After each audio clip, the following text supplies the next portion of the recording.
Your personal information is being sold online right now, not by hackers, but by data brokers, companies you've never heard of that collect your personal information and sell it. There are hundreds of these sites gathering your phone number, home address, your relatives' information, even your browsing activity, and once your data is out there, it spreads fast. That's why scam calls know your name. It's how strangers can look you up in seconds. And trying to remove your data yourself can take hours per site, with no guarantee it stays gone. Aura does it for you. They automatically find your information and send removal requests to over 200 data broker sites, then keep monitoring to make sure it stays gone, because your data can be relisted at any time. With Aura, you can even see where and when your data was found and removed. The longer your data stays out there, the more it spreads. Try Aura for free at aura.com/hidden. That's aura.com/hidden to try Aura for free. You're listening to the Archaeology Podcast Network.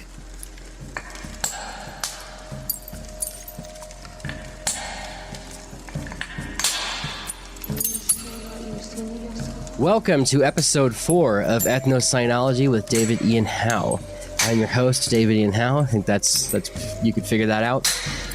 I have wanted to talk about this topic for a long time on my YouTube or on Instagram or something, but just haven't gotten around to it.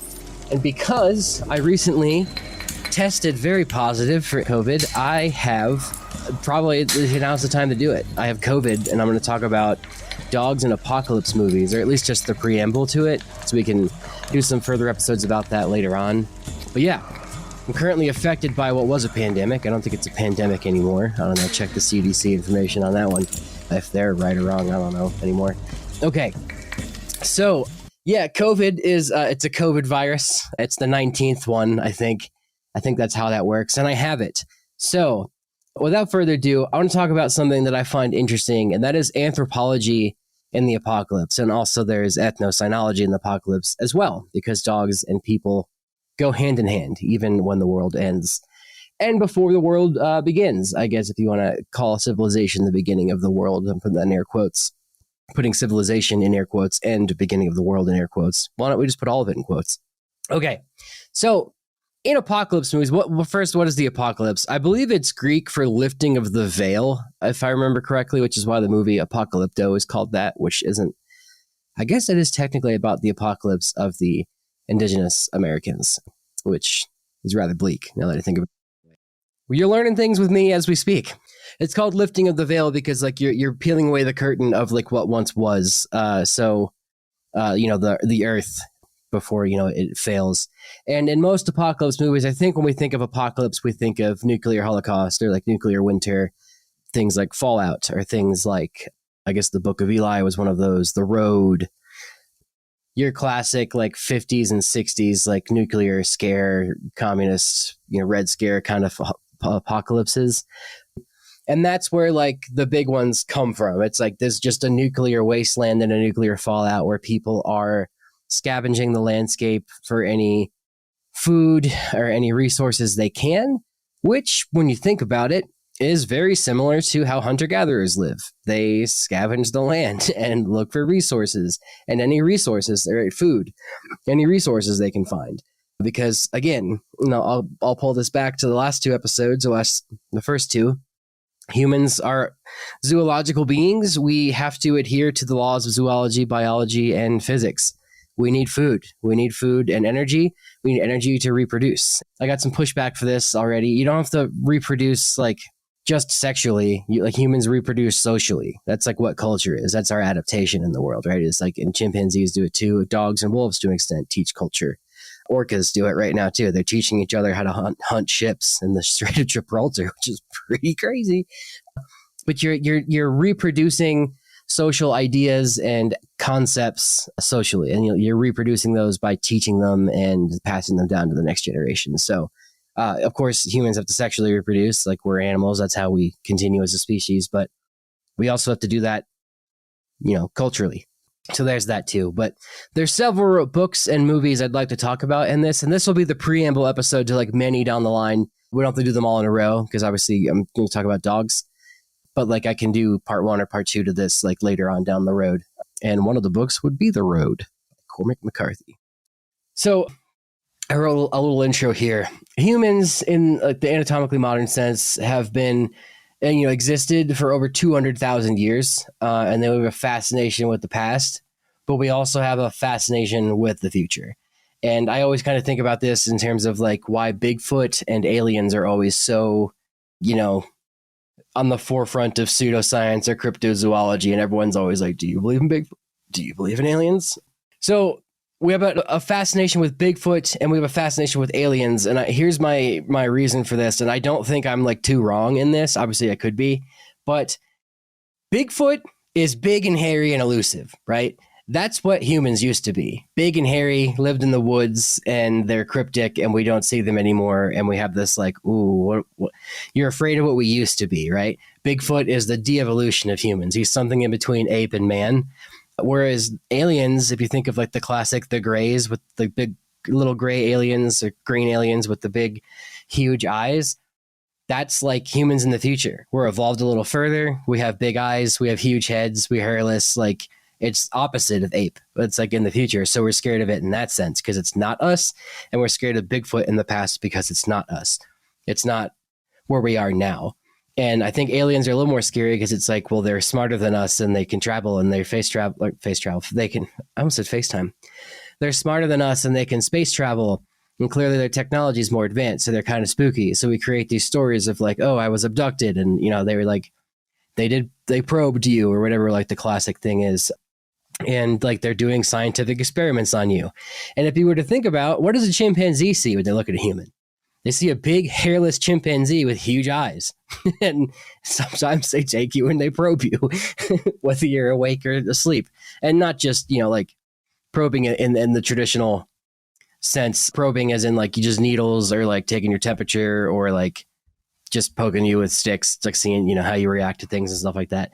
And I think that's the human, like why we're aliens and Bigfoot are such a big thing. It's like we fear what we are not, right? We fear it we're not, and I think apocalypse is our fascination with the apocalypse is for that reason too. Apocalypse stories are often set in a bleak world, telling bleak stories. Yet they're always a fundamentally human story, and they use that bleak world to explore questions regarding philosophy, morality, and above all, what it means to be human. And it's like, I think a reason we're addicted to these stories is that we have a yearning to explore the lives of our past, like what we're not now, in the terms of the Bigfoot and the alien thing. We want to know what we were like when we were like a Bigfoot-like thing, right? But we can't. The closest thing we can do is archaeology with that. And I think, where is that? We have a yearning to explore lives as zoological selves. And it's hard to write a story about the Paleolithic because it always comes off as cheesy, like 10,000 BC, or it looks like Planet of the Cave Bear or something just goofy because we don't know. You don't know the intricacies of what went on in the Neanderthal's head. You don't know the intricacies of what the social dynamics were between ancient, Homo sapiens or even Homo erectus or Homo ergaster or something like that. So it will always come off as cheesy.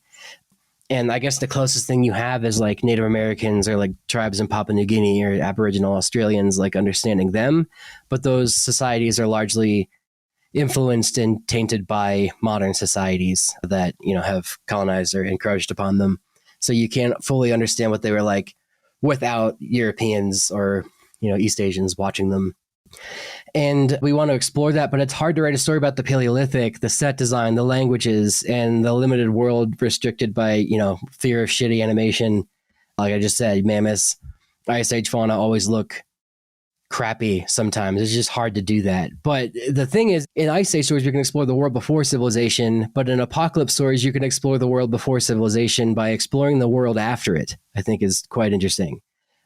It's far easier to portray English-speaking humans behaving zoologically in the world outside of ruined Boston 35 years from now than it is to like hear English-speaking humans are like Tuesday, isn't it? In like ancient UK 15,000 years ago, with proto-dene-Caucasian subtitles at the bottom. There's always going to be someone like, that's not the language they spoke. Like you can't have that. But you can have 28 Days Later, where it does take place in modern Britain, which I think has already taken place now in the timeline of the story. You have people that live in England that, live in the apocalypse, and that would make more sense. And I talked with Tristan Boyle about this too. We're going to do an episode about this here soon on, I think, this show. is that an apocalypse story being one of my favorite is called Horizon Zero Dawn. It's a PlayStation game that's now a computer game. And it takes place in the post-apocalypse, which is an interesting concept in itself. That's its whole episode. But he pointed out to me that like things like Fallout and a lot of end of the world stories take place in America because of that. Like a lot of them have to do with that rugged individualism that like America, I don't want to say propagandizes, but it's just like what America is. Like, we're all just very like individualistic people that have dreams and desires, and that makes for a good apocalypse story because like it's your ability, your survival, and your will to live is determined by like your self-determination and things like that. And I found that interesting that like I think he's born in Northern Ireland, but he lives in Scotland now. It's just like, you know, they're just still like kind of, yeah, America's got better culture. Like, you're not culture, but better movies, better, you know, things like that. Even the apocalypse is American, which is the point of Fallout. Because I think if you watch the Fallout show, like one of the biggest lines that hit me was like, the end of the world is a product. Like, even it, like, I don't want to get too into the weeds of Fallout because that's part of this, but, and I keep saying into the weeds in every one of these episodes. I realized I cut that out so many times this time. I'm going to try to come up with a different word. Into the seaweed. One of the things in Fallout was that the end of the world is a product. And the point of Fallout was that there's these Fallout shelters, and then there's people that live in like the wasteland after the nuclear apocalypse that's up top.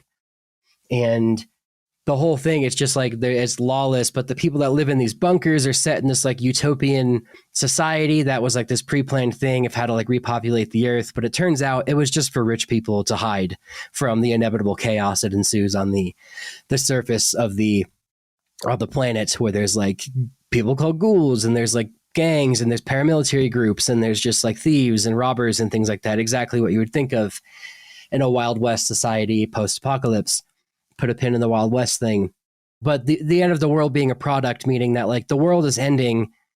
How do we make money off of this? And these people in Fallout like made this big like thing of like selling Fallout shelters to rich people. Like they knew the world was going to end. I think in the show they made the world end, I think, or maybe that's one of the games. I'm confusing it, but yeah, it's a product. So I just digressed from the main thing about this, but I was talking about the apocalypse and like it's easier to show human behavior zoologically and anthropologically in that sense. In the hunter-gatherer sense, it's easier to see that in a post-apocalyptic setting than it is in a Paleolithic setting, especially in cinema. So if you don't believe me, think of how much we spend on hiking, on camping, on traveling to areas that we spend just a day sometimes, let alone for a week or sometimes a year outside. And then we got to ask for paid time off. We got to pay for gas. We got to pay for a plane ticket. And you even got to pay for a campsite to sleep outside sometimes. You have to pay to sleep outside. We pay to sleep in nature. Albeit, I don't mind that sometimes because the money does go to keeping the area clean and natural. And, you know, especially in the Smokies where I've camped a bunch, like you want those bear hooks. You want to put your stuff up at the tree. And your campsite does pay for that.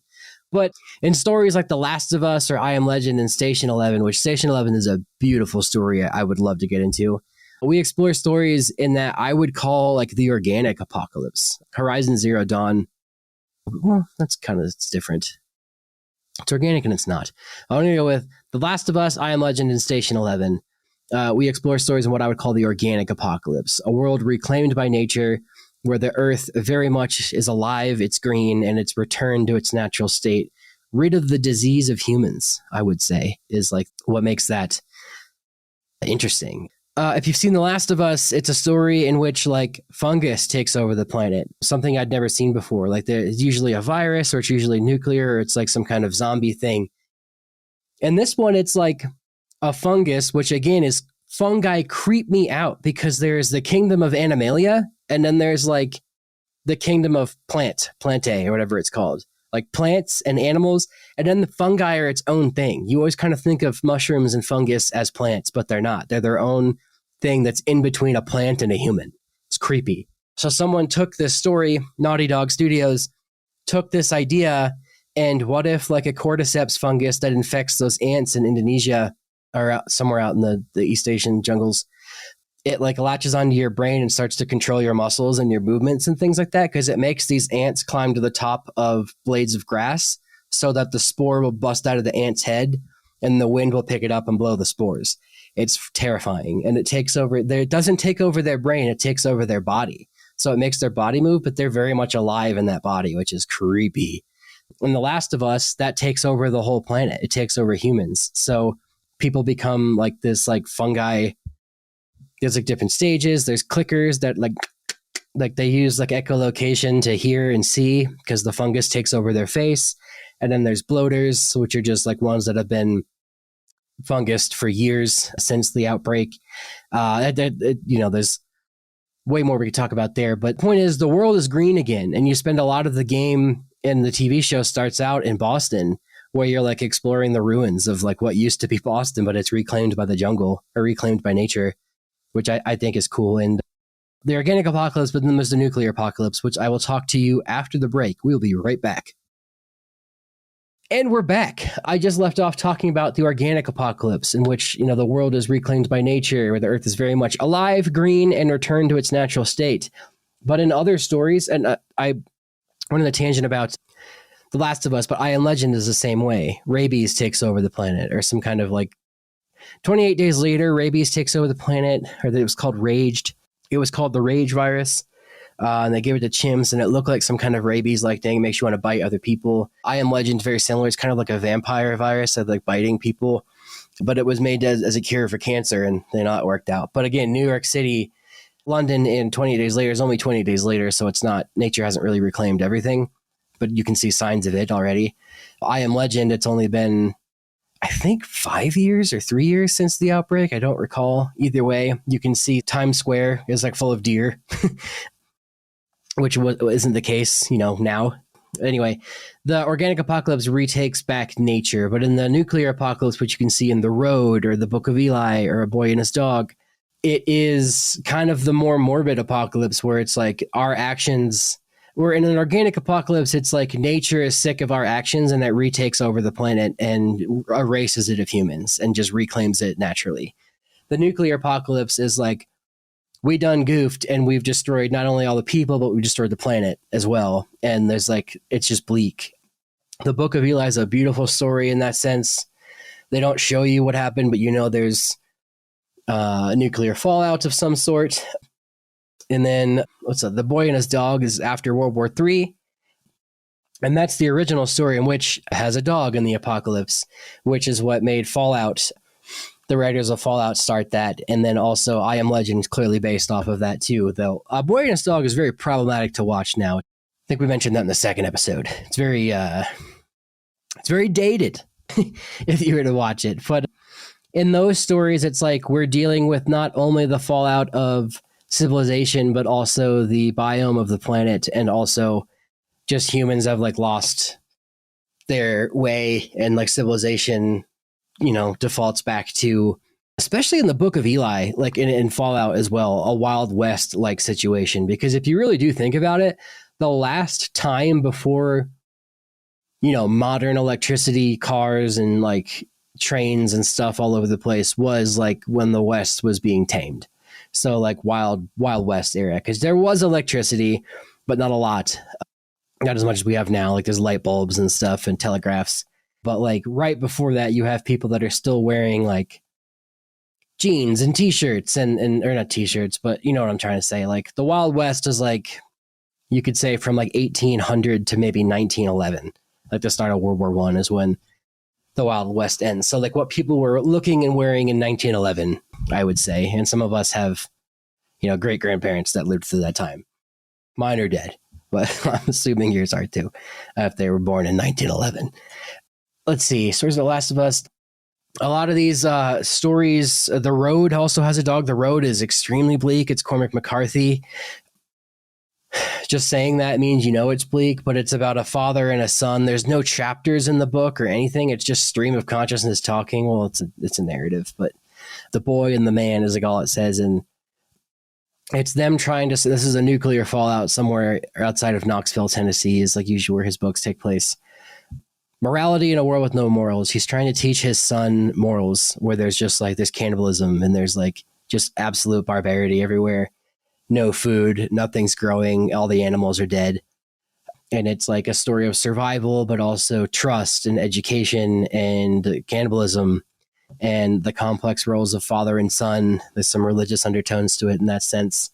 The power of memory and nostalgia, I would say, takes a big one in that, in The Road. And the power of hope, and how hope can like guide you and like keep you through like times like this. And I wrote those points out for The Road here, but that kind of applies to all these apocalypse stories.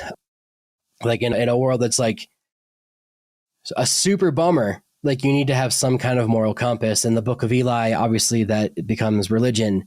I think who's the guy who plays Sirius Black? Gary Oldman. He wants the Bible in a Wild West like town to be able to control people. He wants to use the Bible to, brainwash people into believing what he has to say and control them, which is, I mean, if you boil it down to it, that's what religion does, albeit not on a malicious scale. But in that story, he wants to use it as that. But Eli, who is played by Denzel Washington, I believe, is like a moral person and doesn't want him to use it for those reasons, which is, good. The Last of Us is loss, and then barbarism also has a lot of fascism in it. Like what happens with fascism. I think in Last of Us, it's called FEDRA, Federal Emergency Disaster Relief Agency, which is just supposed to be FEMA. FEMA takes over the world as like a fascist dictator government, which I think is very interesting. It's another neat thing about that story, in addition to the fungus being the reason for the end of the world. And then ideological wars, there's like the Fireflies, which is a rebellious group that wants to take over and supplant the fascist group of FEDRA. But FEDRA's like, no, you need order and control to keep these people safe. And they have kept people safe for 20 years in these quarantine zones by being fascists. So it's kind of up to you. But then there's ideological. The ending of the story is a very like a moral conundrum. Like, would you have done what Joel did or not? I don't want to spoil that for you if you haven't seen it. But if you have seen it, do let me know what you think about, was Joel right? The main thing, and that you can read this in the back of the back of the DVD or, whatever. The point is Pedro Pascal, who plays Joel in the show, loses his daughter on the very first day of the outbreak, and loses his life essentially. And he's just like a hard man with no feelings and becomes like this vicious killer in order to survive. But then he's presented with Ellie, who is immune to the fungus. Like she has been bit before, but didn't turn. So of course they're trying to take her across the country to get her somewhere safe. He's like a smuggler, and over time he doesn't want to interact with her because he misses his daughter and doesn't want to get attached to her, but of course he does. And then I can talk about the dogs here in a second, but one other one I want to talk about, and this is that was again the Green Apocalypse. Book of Eli is in a nuclear apocalypse. Station 11 is one of the most beautiful stories I've ever seen. I didn't read the book. My friend Connor did. My mom told me about the show, and it's so unique. It's on HBO. It's called Station 11. I highly recommend you watch it because I'm going to make an episode or two on this. Is COVID takes out the world. And this was written before COVID. I mean, the main pandemic of COVID obviously existed before that, but COVID-19, a flu takes out 95% of the world population. And like the next day, like, what do you do? And it's not like a bleak wild Western apocalypse. It's not like a bleak zombie apocalypse. It's not nuclear. It's an organic apocalypse. It's just like, what if you walked outside tomorrow and 95% of the people on Earth were dead? Like, what do you do? And the whole story revolves around this traveling band of entertainers that travel around the Great Lakes to different places, doing Shakespeare plays and musicals and things like that. And the whole, it just seems so goofy at first. And the main girl in the story was in a Shakespeare play in Chicago as a kid. And on outbreak day, she hangs out with this guy who was who's this poor little girl just by herself here? Let me, help her get home. And then she ends up waiting out the pandemic in his apartment with his brother's apartment. And it's a very cute and sad story at the same time. But anyway, they travel the Great Lakes, giving plays to people and these different societies. And it's interesting how these people survived in an airport and they made it this big quarantine zone with its own culture, and they build a museum and there's a school there and stuff. But then there's also this cult of people outside who follow this book, a comic book, which is what the whole story is about. And they follow it like a religion, and he has a cult of all of these children that worship him. not worship him, but they listen to what he has to say. It's very good. It's just very good. And all the characters intertwine and like in their past. And it's kind of like Lost in that sense, the past and the present. You're like, oh, they did meet back then. Kind of stuff like that. But it's a very cute story. But the main thing, and it like sad. Every time I watched it 3 times now, and every time I watched it, I have cried because it's just so good. But it's about not so much people are what matter because in The Last of Us, it's about finding people, like and letting yourself be vulnerable and like letting people in your life and like loving them, finding people and like how, relationships keep you alive. The I Am Legend, it's about him and his dog, which I'll get into in one sec.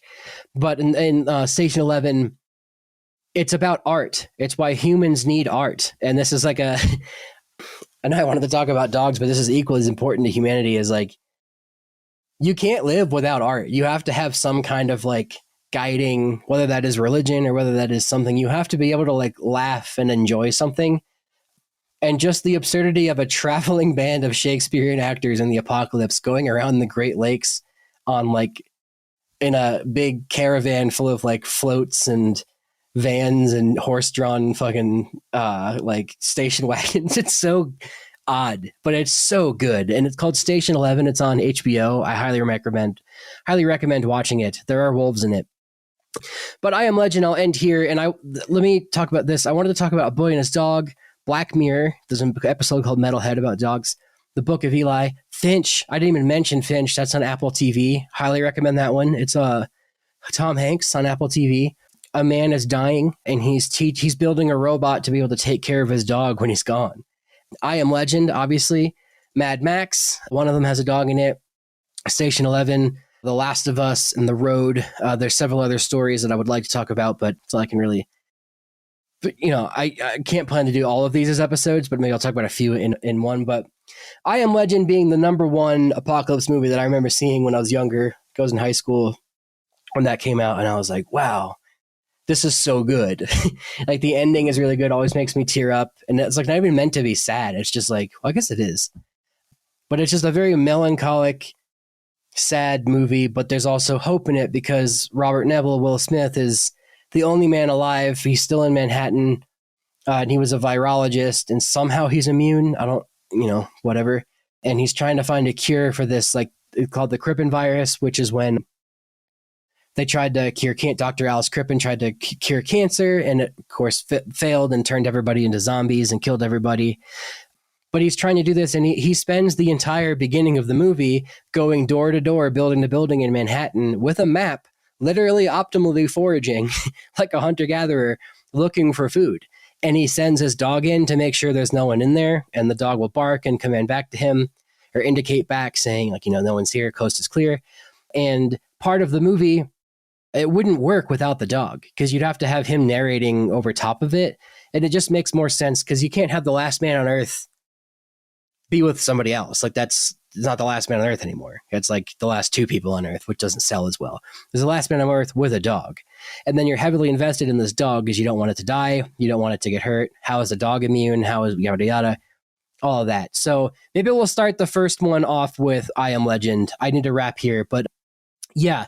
So what I want to take away is there's the apocalypse always has, you're able to explore anthropological themes in an apocalyptic story, like The Walking Dead for sure, because it's people in group dynamics. You can't accurately show the Paleolithic because it's always going to be make-believe and fantasy because you can't make it that accurate. No one understands the Paleolithic quite as much as archaeologists do, so you can't sell it as well.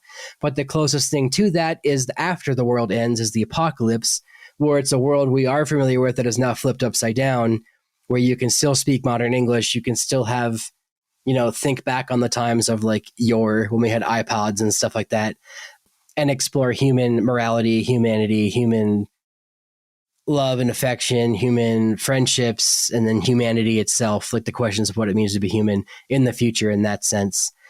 You can look at it zoologically. You can look at people optimally foraging on a landscape. You can look at people when they're hunter-gatherers by themselves. They seem to do just fine. But when there's like in 28 Days Later or in Walking Dead, once you find people that have a set place they live in and they're dug in and they're growing food there and have a surplus of food, they usually become assholes and they attack other people because they want their resources and stuff too, which is very, akin to the Neolithic. But anyway, you can divide these two into the organic apocalypse, where the world is reclaimed by nature and humans are still stuck in it, like in the mix of that. And then you can say the artificial apocalypse or the nuclear apocalypse, atomic apocalypse, there you go, where we've destroyed the world and we've destroyed humanity. So we have to deal with the fallout of both of that. And I mentioned fallout. There you go. So yeah, and then a lot of these stories, there's a dog.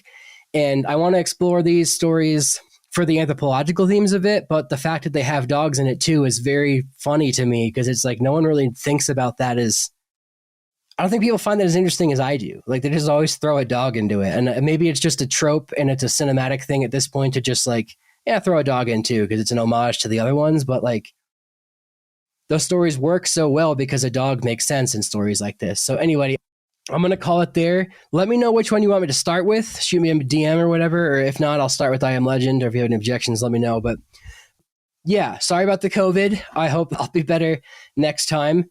I think next week I'm going to be with Dr. Elise Cannon, who is Australian, and she got her PhD in classics and does like classical Greek and Roman dog stuff. So we can talk about that. Please rate and review the podcast on Apple Podcasts. I think you can do so on Spotify now. Don't quote me on that. It's easily something I can look up. Please subscribe to the YouTube, David Ian Howe, youtube.com/David Ian Howe. Subscribe to the APN. And as always, you can buy my merchandise on my website, davidianhowe.com/store. And yeah, I'll see you next Saturday. All right, bye.